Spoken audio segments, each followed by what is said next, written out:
Winston commits no crime. He's watched at all times. Physical jerks each day. Must attend to minute 8.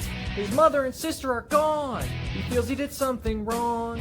During a chocolate ration, he took his sister's portion. He lives at Victory Mansions. Works at the Ministry of Truth. A place where they alter the past. In studios, fake photographs. Emmanuel Goldstein is the party's enemy. The party's built on lies.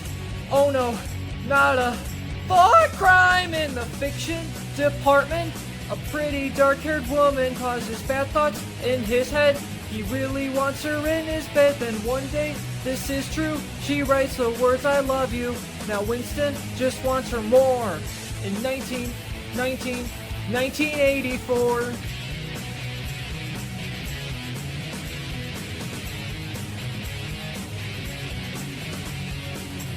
They know all the stories they've been told through life. Airstrip One was London before. Oceania is at war. Her name is Julia. Does work for the Anti-Sex League. To avoid the thought police, they make love in the Golden Country.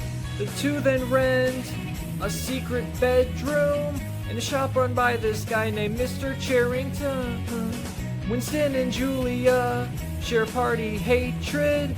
The two feel it's time to go out, embrace it.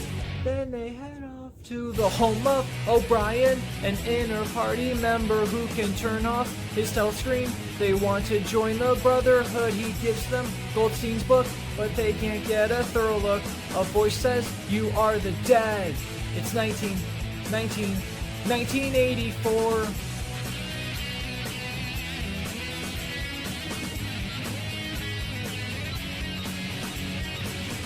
Thought police enter the room. Mr. Charrington was one of them too.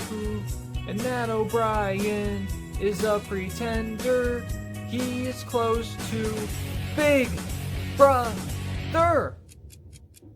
Book 3 is the torture of Winston, performed by O'Brien, who thinks that Winston is insane and threatens rats bite off his face. Not me.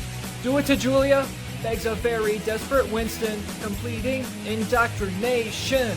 1984, now Winston is released. He has no more feelings but love for the party and believes things like war is peace. Plus, as far as young Julia, he says he doesn't love her. And Big Brother, he now adores. In 1984.